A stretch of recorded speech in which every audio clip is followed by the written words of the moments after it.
Hi అండి, నమస్తే. Welcome back to our channel voice of Lakshmi. Vanisri కలం పేరుతో ప్రసిద్ధి చెందిన ప్రముఖ సీనియర్ రచయిత సిహెచ్ శివరామప్రసాద్ గారు రచించిన తోడు అనే ఒక చక్కటి కథను వినేద్దామండి. కథ మొదలు పెడదామా? రామ్ గోపాల్ తల వంచుకుని ఇంట్లో నుండి వస్తున్నాడు. అక్కడే నిల్చుని ఉన్న ఉదయిని చూడలేదు. Good evening sir. Ram Gopal తలెత్తి చూశాడు. ఉదయిని నవ్వుతూ కనిపించింది. ఉదయిని, నువ్వేంటి ఇక్కడ? ఆశ్చర్యంగా అడిగాడు. ఇక్కడే మా ఇల్లు. ఐసి. మీరేంటి సార్ ఆ ఇంట్లో నుండి వస్తున్నారు? నాకు రూమ్ కావాలి, టూలెట్ బోర్డు ఉంటేను. అవును, అప్స్టైర్లో ఖాళీ ఉంది, చూసారా? చూడలేదు. ఏం? నేను బ్యాచిలర్నని ఇవ్వడానికి ఒప్పుకోలేదు. ఉదయిని నవ్వింది. ఆవిడదంతా చాదస్తం. ఎవరి భయం వారిది, మనమేం చేస్తాం? బ్యాచిలర్స్ తెలిసిన వాళ్ళ ద్వారా ఎండోర్స్ చేయించుకుని వెళ్తే కానీ నమ్మరు. మీకు ఆ పోర్షన్ నేను ఇప్పిస్తాను, రండి. నువ్వు ఇప్పిస్తావా? ఆశ్చర్యంగా అడిగాడు రామ్ గోపాల్. ఎస్. ఉదయ్ని ఆ ఇంట్లోకి దారి తీసింది. రామ్ గోపాల్ అనుసరించాడు. ఆమె కాలింగ్ బెల్ నొక్కింది. సుజాత తలుపులు తెరిచింది. ఉదయ్నిని ఆమె వెనుక నిల్చున్న రామ్ గోపాల్ని చూసింది. బ్యాచిలర్స్కి పోర్షన్ ఇవ్వనన్నానుగా, ముఖం చిట్లించి అంది సుజాత.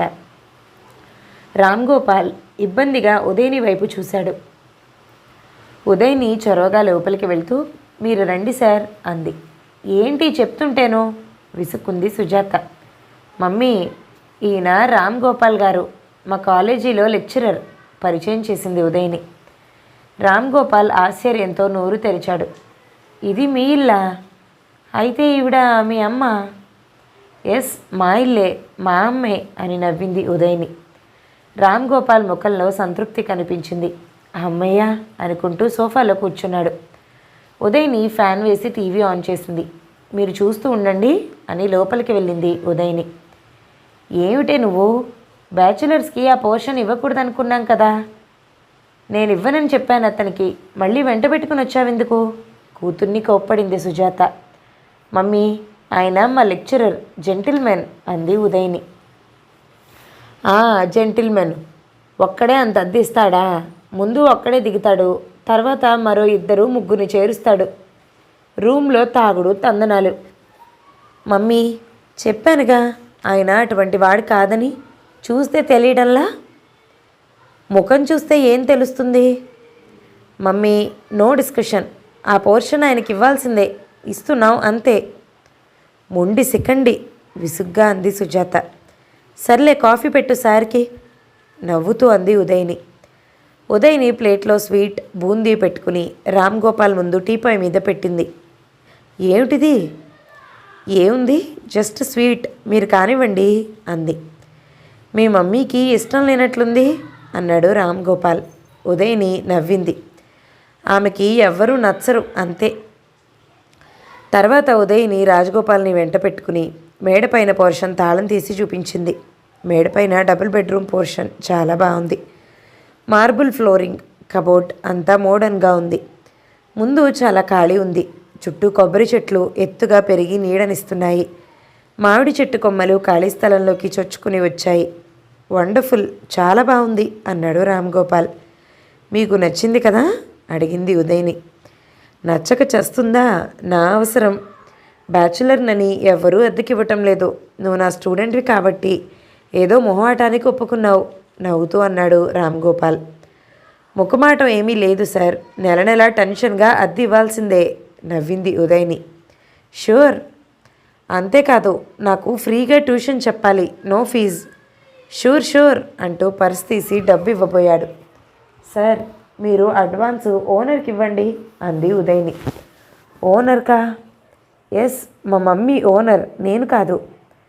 రామ్ గోపాల్ ఉదయ్ని నవ్వుకుంటూ మెట్లు దిగి వస్తూ ఉంటే అక్కడే నిలబడి ఉన్న సుజాత గబగబా లోపలికి వెళ్ళిపోయింది. మమ్మీ, మమ్మీ ఉదయ్ని పిలిచింది. సుజాత వరండాలోకి వచ్చింది. నేలచూపులు చూస్తూ నిల్చుంది. మమ్మీ, సార్కి పోర్షన్ నచ్చింది, అడ్వాన్స్ తీసుకో అంది ఉదయ్ని. 2 months advance madam. Ram Gopal డబ్బు తీసి ఇవ్వబోయాడు. సుజాత తన వైపు చురచురా చూసింది. నన్ను మేడం అని పిలవనవసరం లేదు సీరియస్గా అంది సుజాత. సరే, ఏమని పిలవాలి? అడిగాడు రామ్ గోపాల్. పిలవాల్సిన అవసరం ఏమిటి?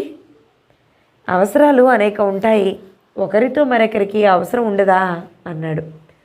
ఉంటే ఉంటాయి, నన్ను పేరుతోనే పిలవచ్చు. సరే సుజాత గారు, నవ్వు ఆపుకుంటూ అన్నాడు రామ్ గోపాల్. సుజాత డబ్బు తీసుకుని సీరియస్గా లోపలికి వెళ్ళిపోయింది. మీరేం ఫీల్ అవ్వకండి, మమ్మీ కొంచెం రఫ్గా బిహేవ్ చేస్తుంది, కానీ మనసు మంచిదే అంది ఉదయ్ని. ఇట్స్ ఓకే అన్నాడు రామ్ గోపాల్. తర్వాత బాయ్ చెప్పి వెళ్ళిపోయాడు. అతను వెళ్తూ ఉంటే చూస్తూ ఉండిపోయింది ఉదయ్ని. రామ్ గోపాల్కి 40 దాటి ఉంటాయి. చెంపల దగ్గర తెల్లగా నెరుస్తున్నా చూడ్డానికి అంత వయసున్నవాడిలా ఉండడు. స్టూడెంట్స్తో కలిసిపోతాడు. ఇంజనీరింగ్ కాలేజీ స్టూడెంట్స్కి పాఠాలు చెప్పే మాస్టారని ఎవరైనా చెప్పినా నమ్మరు. ఎత్తుగా ఆకర్షణీయంగా ఉంటాడు. ఆయన భార్య చనిపోయిందని, పిల్లల్ని వాళ్ళ అమ్మమ్మ పెంచి పెద్ద చేస్తున్నదని చెప్పుకుంటారు. ఆ విషయాలు ఉదయనికి కరెక్ట్గా తెలీదు. మంచి పర్సనాలిటీ, మంచి ఉద్యోగము ఉన్న అతను మళ్ళీ పెళ్ళెందుకు చేసుకోలేదో అని అందరూ అనుకుంటూ ఉంటారు. ఆ విషయాలు అడిగే చనువు ఎవరికి ఇవ్వడు కూడా. రామ్ గోపాల్ ఉదయ్ని వాళ్ళ ఇంటి పై పోర్షన్లో చేరిపోయాడు. ఇల్లు సర్దటంలో ఉదయ్ని అతనికి సహాయం చేసింది. వచ్చిన రోజు తమ ఇంట్లోనే డిన్నర్కి ఆహ్వానించింది. రామ్ గోపాల్ మొహమాటపడి వద్దు వద్దు అంటున్నా బలవంతం చేసి తీసుకువెళ్ళింది. సుజాత డైనింగ్ టేబుల్ మీద డిష్లన్నీ సర్ది ప్లేట్లు పెట్టి వెళ్ళిపోయింది. తమతో పాటు డిన్నర్ చేయమని అడిగితే రాలేదు. ఉదయ్ని రోజు కాలేజ్కి బస్సులో వెళ్ళొస్తుంది. ఉదయ్ని, నేను సమయానికే బయలుదేరుతున్నాను కదా, నా కారులో రావచ్చు అన్నాడు రామ్ గోపాల్. సరే సార్ అని రోజు రామ్ గోపాల్ కారులో కాలేజీకి వెళ్ళి వస్తోంది ఉదయ్ని. సుజాత కూతుర్ని కోప్పడింది. కాలేజీ బస్సు నీకు కన్వీనియంట్గానే ఉంది కదా, ఎందుకు అతని కారులో వెళ్ళటం అంది. తప్పేంటి? చూసేవాళ్ళు ఏమనుకుంటారు? 1,00,000 అనుకుంటారు. నాకు సార్తో వెళ్ళి రావటం కన్వీనియంట్గా ఉంది. బస్ కోసం వెయిట్ చేయటం, దారిని పోయే వెధవల జోకులు తప్పిపోయాయి. ఇప్పుడు హాయిగా ఉంది. స్టడీకి కూడా టైం మిగులుతుంది. ఎవరో ఏదో అనుకుంటే నాకేమిటి? మనం సంఘంలో ఉంటున్నాం, ఎవరిని లెక్క చేయకపోతే ఎలా? నీకు చెడ్డ పేరు వస్తే పెళ్ళి ఎలా అవుతుంది? ఉదయ్ని పకపకా నవ్వింది. మమ్మీ, నా పెళ్ళి గురించి దిగులు పడకు. అయినా కొన్ని నెలల్లోనే నా చదువు పూర్తవుతుంది. ముందు జాబ్ రావాలి, అందులో సెటిల్ కావాలి, తర్వాతే పెళ్ళి. నువ్వు పాత చింతకాయ పచ్చడి మాటలు చెప్పకు. నేను వెళ్ళిన తర్వాత నువ్వు ఒంటరిగా ఎలా ఉండగలవో ఆలోచించుకో. నా గురించి వర్రీ అవ్వకు అంది. సుజాత ముఖం మార్చుకుని వెళ్ళిపోయింది. మోహన్తో పెళ్ళవటం, కాపురానికి వచ్చి ఉదయ్ని పుట్టాక పేచీ పెట్టుకుని విడాకులిచ్చి మరొక పెళ్లి చేసుకుని లండన్ వెళ్ళిపోవటం గుర్తొచ్చి ఏడుపొచ్చింది. ఒంటరిదాన్నని అందరికీ చిన్నచూపు అనుకుని బాధపడేది. ఫైనల్ ఇయర్ ఎగ్జామ్స్ దగ్గరికి వచ్చేసరికి ఉదయ్ని మేడపైకి వెళ్ళి రామ్ గోపాల్ దగ్గరే స్టడీ అవర్స్ గడుపుతోంది. ఒక్కోసారి రాత్రి 11, 12 గంటల వరకు కూడా. నువ్వు మరీ టూ మచ్గా బిహేవ్ చేస్తున్నావే. రాత్రిళ్ళు అతని ఇంట్లో అంతసేపు ఉండాల్సిన అవసరం ఏమిటి? స్టడీ స్టడీ అంటావు. నీతో పాటు చదువుకుంటున్న వాళ్ళు లెక్చరర్లతో పాటు స్టడీస్ చేస్తున్నారా అని మందలించింది Sujatha. Mummy, don't be silly. అవకాశం ఉంది కాబట్టి సార్ దగ్గర స్టడీ చేస్తున్నాను. అందరితో కంపేర్ చేస్తావెందుకు? నీకేం, అంతా నన్నే అంటారు అంది సుజాత. ఏమంటారు? తీవ్రంగా అడిగింది ఉదయ్ని. సుజాత కోపంగా చూసి వెళ్ళిపోయింది. ఉదయ్నికి ఫైనల్ ఇయర్ ఎగ్జామ్స్, ప్రాక్టికల్స్ కూడా పూర్తయ్యాయి. ఇక కెరీర్ గురించి కోర్సులు చేయటం మొదలుపెట్టింది. దానికి రామ్ గోపాల్ గైడ్ చేస్తున్నాడు. అప్పుడప్పుడు సినిమాకి వెళ్ళామని, హోటల్లో డిన్నర్ చేశామని చెప్పసాగింది ఉదయ్ని. సుజాత ఆందోళన పడసాగింది. ఎగ్జామ్స్ అయిపోయాయిగా, ఇంకా ఏం చేస్తున్నావు? ఇంకా స్టడీసేనా అసహనంతో అడిగింది సుజాత. అవును మమ్మీ, అంతా అమెరికా వెళ్తున్నారు. నేను అదే ప్రయత్నంలో ఉన్నాను. దానికి కొన్ని కోర్సులు చేయాల్సి ఉంది, అవి చేస్తున్నాను ఉత్సాహంతో చెప్పింది ఉదయ్ని. సుజాత గుండెలో రాయి పడింది. అమెరికా వెళ్తావా? అవును మమ్మీ. ఎందుకే అంత దూరం? ఇక్కడ జాబ్ వస్తుందిగా. వస్తే వస్తుంది, అమెరికా వెళ్ళటం నా కోరిక. అంతా వేలం వెరిలా ఉంది, ఇక్కడ ఏం తక్కువ? నువ్వేమైనా అనుకో మమ్మీ నిర్లక్ష్యంగా అంది ఉదయ్ని. సుజాతకు రామ్ గోపాల్ మీద కోపం వచ్చింది. ఇదంతా అతని ప్రోద్బలమే అయి ఉంటుంది. లోగడ ఎప్పుడు కెరీర్ అమెరికా పదాలు ఉచ్చరించని ఉదయ్ని అతను వచ్చిన దగ్గర నుంచి అవే జపం చేస్తుంది. ఆమెకు దుఃఖం ముంచుకొచ్చింది. ఉదయ్ని ఇంజనీరింగ్ డిగ్రీ తీసుకుని కంప్యూటర్ కోర్సులు చేసి అమెరికా వెళ్ళడానికి సిద్ధమైపోతుంది. నువ్వు వెళ్ళిపోతే నేను ఒంటరిగా ఎలా ఉండగలనే దిగులుగా అంది సుజాత. ముందు నేను వెళ్ళని, ఆ తర్వాత నిన్ను కూడా తీసుకెళ్తాను. నేను అక్కడికి రానే, నాకు అక్కడ ఏం తోస్తుంది? చాలామందిని చూశాను. విజిటింగ్ వీసా మీద పిల్లల దగ్గరికి వెళ్ళి అక్కడ ఏమీ తోచక నరకయాతనట. ఉదయ్ని పకపకా నవ్వింది. కూతుర్ని చూస్తుంటే సుజాతకు దిగులుగా ఉంది. మోహన్ వెళ్ళిపోయినప్పుడు లోకం తెలియని పసికూన గుండెల మీద పెట్టుకుని పెంచింది. కూతురే జీవితంగా బతికింది. అదే లోకంగా అనుకుంది. కానీ రెక్కలొచ్చిన పక్షిలా ఎగిరిపోవటానికి సిద్ధపడింది.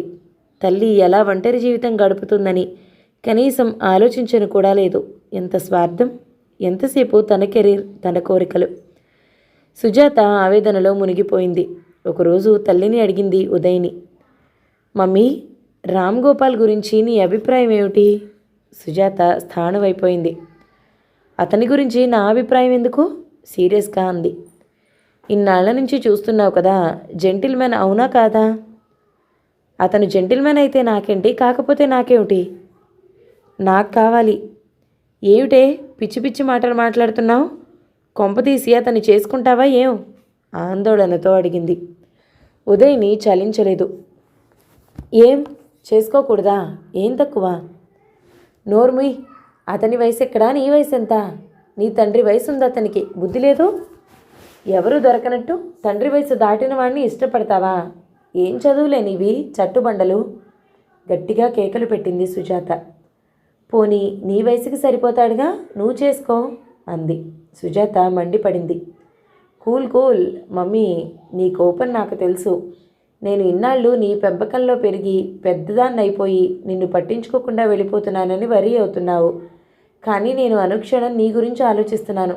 నా గురించి నువ్వు ఆలోచించేదానికన్నా ఎక్కువే ఆలోచిస్తున్నాను. డాడీ నిన్ను వదిలి వెళ్ళిపోయిన తర్వాత నువ్వేం సుఖపడలేదు, ఒంటరిగా జీవించావు. ఇప్పుడు నేను కూడా వెళ్ళిపోతాను. తర్వాత నీకేముంది?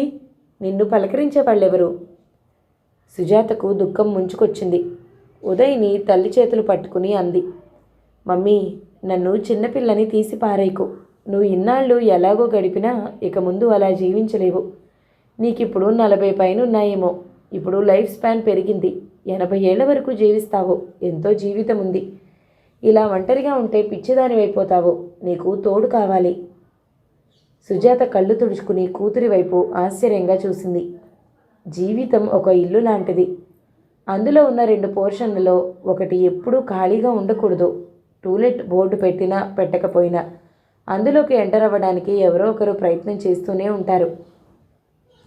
ఏమిటే అర్థం లేని మాటలు? అర్థం ఉన్న మాటలేనమ్మా. నువ్వు మొగుడు లేని దానివని, ఒంటరిగా ఉంటున్నావని లొంగ తీసుకోవడానికి అందరూ ప్రయత్నించలేదు. నువ్వు కఠినంగా వ్యవహరించబట్టి ఎవరూ నిన్ను లోబరుచుకోలేకపోయారు. ఆఖరికి ఆత్మీయులు, బంధువుల మగాళ్ళు కూడా నిన్ను కబళించడానికి చూడలేదా? నాకన్నీ తెలుసమ్మా.